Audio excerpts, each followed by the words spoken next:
How's it going, guys? Missing no VGC here, and I am super excited for this deck profile today because I get to talk about Kurragar again. This deck was kind of brought up by Darksigner on the Discord about 4 months ago. He had mentioned something about Fire and Kurragar together. I'm like, ooh, that's really good, and I obsessed over it like crazy. And I've been working on it here and there for months now, with a lot of help from Louis. So shout out to Louis.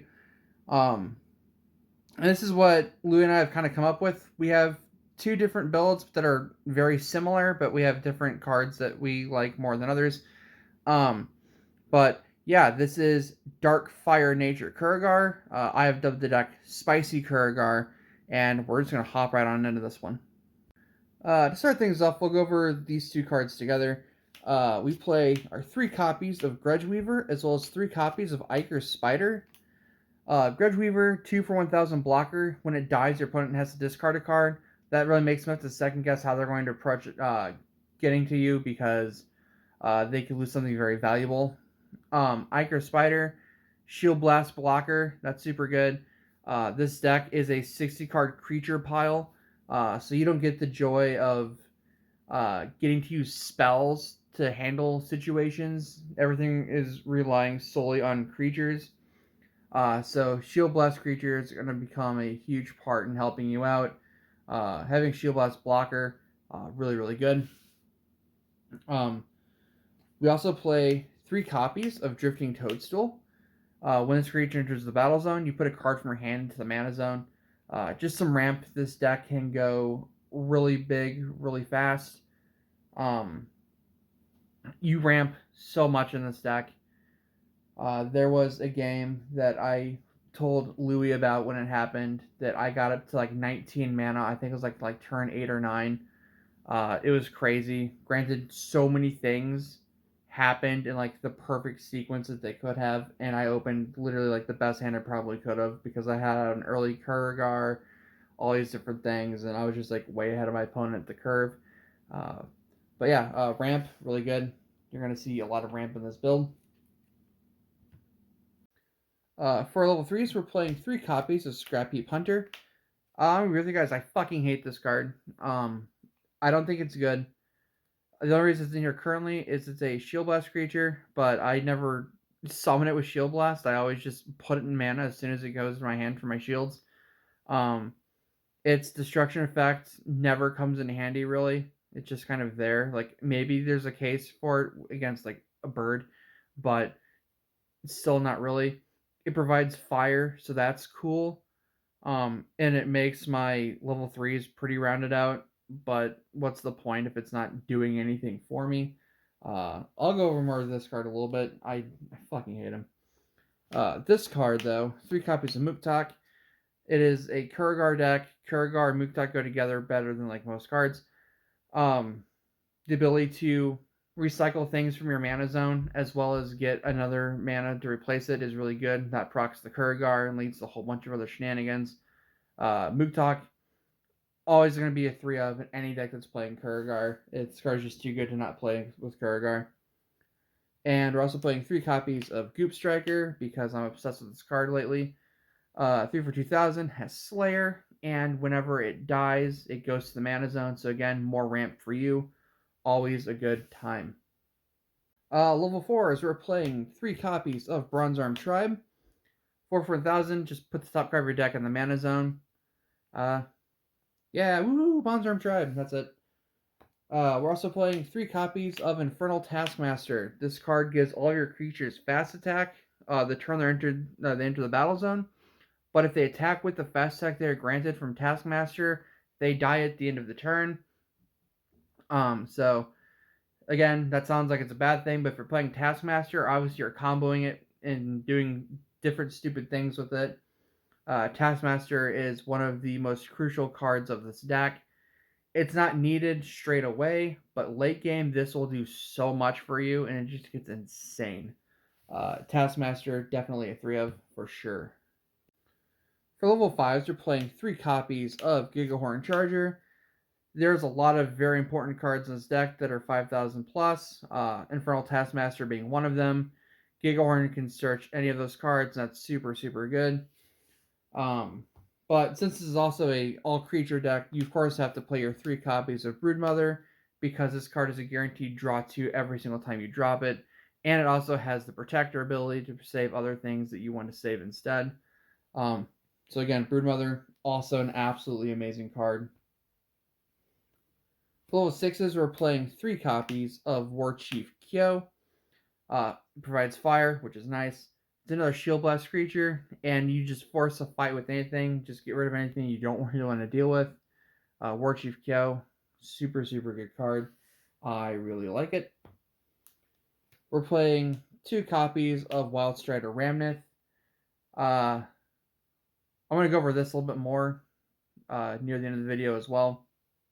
But 6 for 6,000, Double Breaker, and at the start of each of your turns, you put the top card of your deck into the mana zone. So you're getting 2 mana every single turn. That's super good, especially if you have a Kurragar already out. That gets pretty nuts.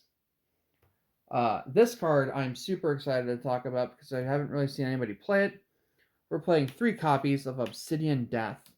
This is a 6 for 6,000 Double Breaker as well. And whenever a creature is banished from anywhere, you put the top card of your deck into the mana zone. And this card is the reason why I got like 19 mana by like turn 8 or 9. I can't remember how many turns it was. But so many things were going right, and Obsidian Death was just giving me so much advantage. And it was just absolutely insane. This card is super good. We're going to play 2 level 7s, and they're both Rothis the Destroyer. Rothis plus Obsidian Death is what led to all of the bullshit that happened with getting all that mana that one turn. I charged a mana. I had a Kurragar, so Kurragar revealed. Summoned Rothis for free. Rothis effect activated. I killed Rothis and destroyed 2 birds my opponent had. So that's 3 cards that went to the graveyard. That then triggered Obsidian Death 3 times to put 3 cards in my mana zone, thus triggering Kurragar to go off 3 times. One of the cards I revealed was a Joko. Joko would then pop itself to pop a Lyre. That's 2 more cards that went to the that got banished. So 2 more cards for mana for Obsidian Death, 2 more cards for Kurragar, and it was just wild. So like that little chain reaction just set off everything. I kind of like playing 3 Rothis, but the 2 is doing fine. Maybe I'll touch on that later once I've done more testing. But right now, 2 is pretty solid. I think I'll keep it at 2 for now, though. The level 8s are the heftiest part of this deck. We play a lot of level 8s. We'll start off with the nature cards. We play 3 copies of Sumo Artichoke. Shield Blast creature, like we all know what Sumo Artichoke does. This card is just fantastic. I don't really need to discuss Sumo Artichoke. We all know why it's here. It's a good card. This card, however, I have been trying to find a way to make Eternal Gaia Dragon good. And this is by far the best it has ever performed in any deck I've played Gaia Dragon in. Gaia Dragon, for those that don't know, is an 8 for 11,000 with Double Breaker. You can summon this creature from your mana zone, and if this creature would be banished, it goes to your mana zone instead. So you just have a constant 11,000 power body, just kind of in rotation. But the issue is it doesn't have fast attack, obviously. But if you have Infernal Taskmaster out, when you summon the Eternal Gaia Dragon, it does get the fast attack, which makes it far more of a threat.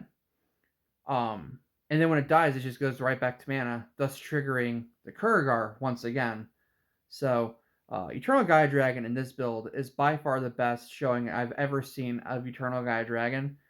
And 3 definitely isn't necessary.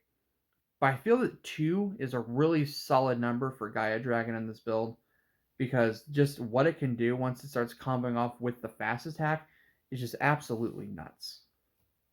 Continuing with the level 8s, we're also playing 3 copies of Joko Lunatic Chimp.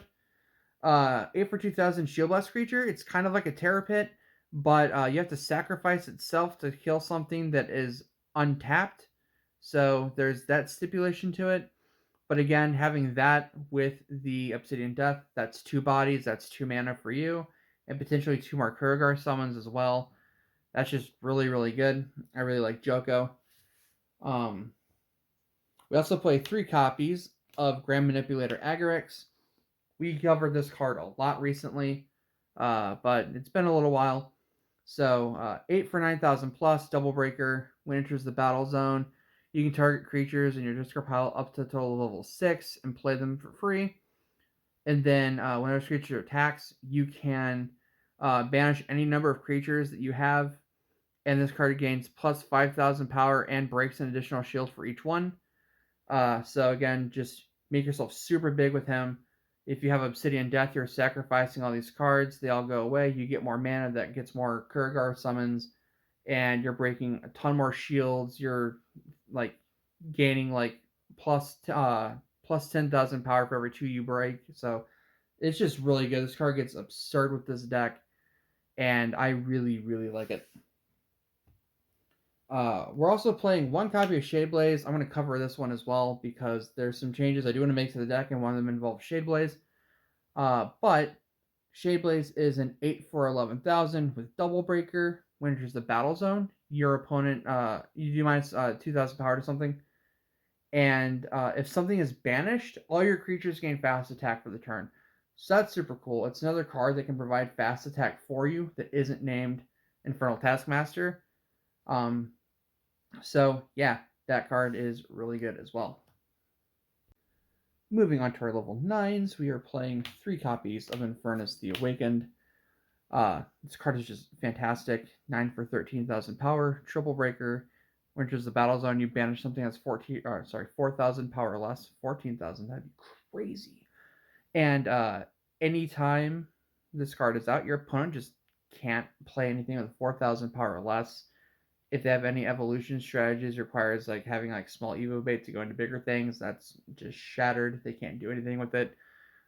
This morning I actually got to play a cockatrice for the first time with Crick, and he was teaching me how to do all the commands and stuff, and he dropped Infernus on me after getting it back from his discard pile, and I was locked out of the game because I was playing Light Dark Control, and yeah, that game went from really into my favor to me being completely blown out of the water, all because he dropped an Infernus. Anyway, I'm kind of rambling. Just needed to give you an example of why this card is good. Next, we're playing 3 copies of Kurragar, as this is the whole point of the deck. 9 for 12,000 power, Triple Breaker, and whenever you put a card into your mana zone, you reveal the top card of your deck. If it's a creature, play it for free. This entire deck is creatures, so you play anything for free. Kurragar is in my top 3 favorite cards of all time. Nothing will change that. Kurragar is just super, super cool. And I like being able to talk about this card literally any chance that I get.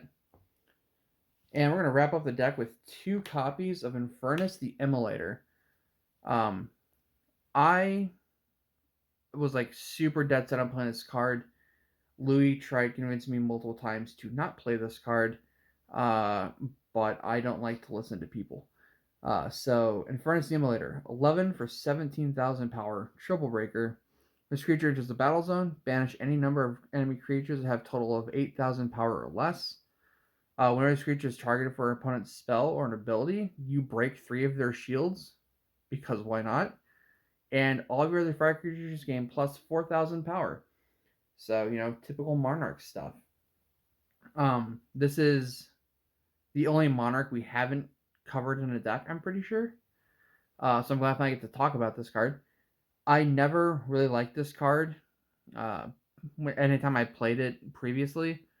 But in this deck, it's just really, really funny because you can just get it for free just because you played a card. It's like, oh, draw for turn, tap, or like put this level 3 card in the mana zone, get a free 11 drop card because why not? Kind of broken.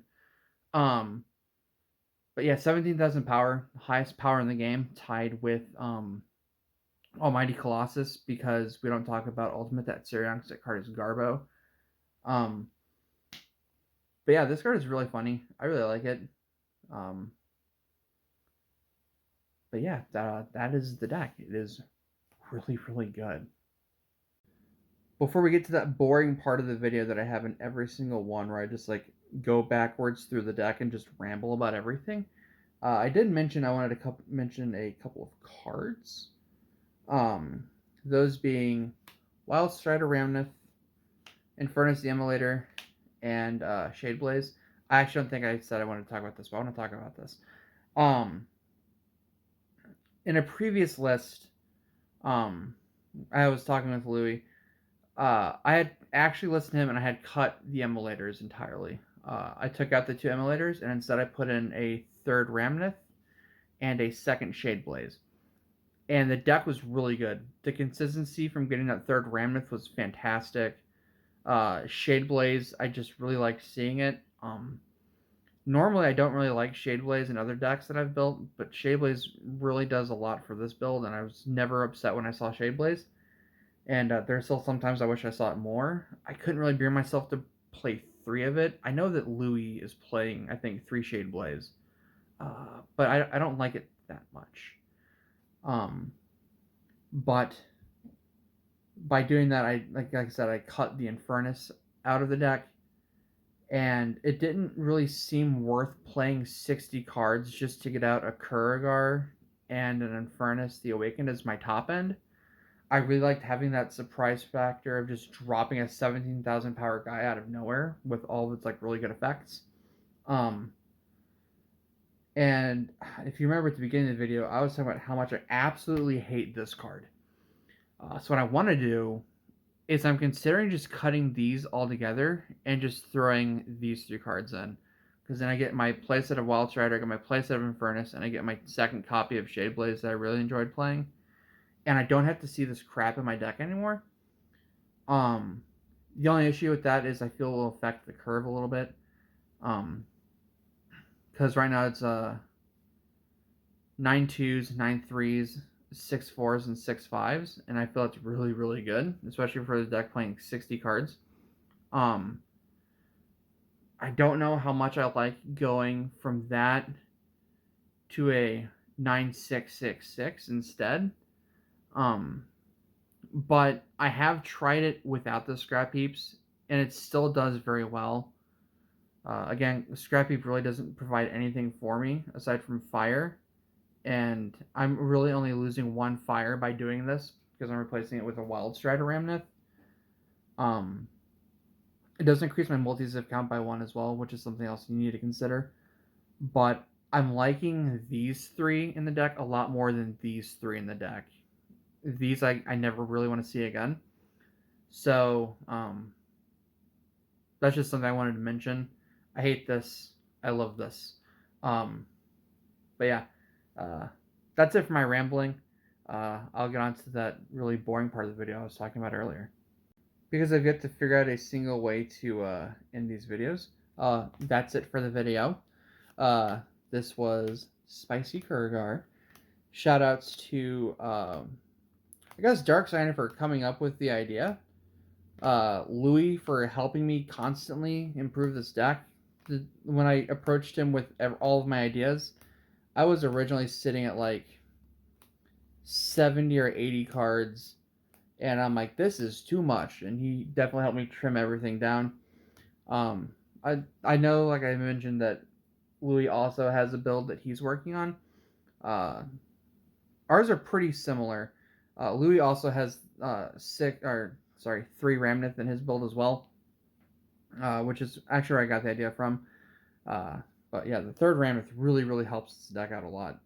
Um, my friend TCG Tamer helped me out a bit. My buddy Brandon also helped me out with some of the ideas, and my daughter helped me play test a lot. I play tested with some other people. Deck has been doing super super well. And again, it's a Kurragar deck, so I get to talk about Kurragar again, and that just makes me happy because I will talk about it any chance that I get, and that will last forever. But I really don't have any other plans at this exact moment. I did want to cover Dark Nature Kalima at some point. Basically, the idea behind that one was I took the Light Dark Kalima deck that I posted forever ago, and I just swapped all the light with nature. And I'm doing that stupid thing again where in reality Trox the Merciless would be the better evolution to play in that deck. but because I have the opportunity to do it, I'm playing Scaradorble the Behemoth instead because I like that card and I think it's funny. Um, but yeah, that's something for another time when I have time.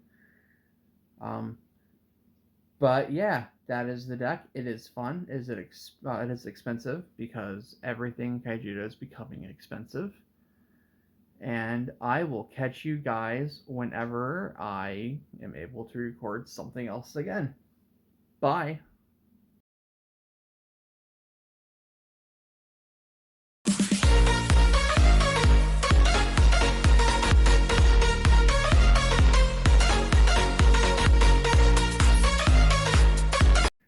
This is what led to just everything. Can I help you?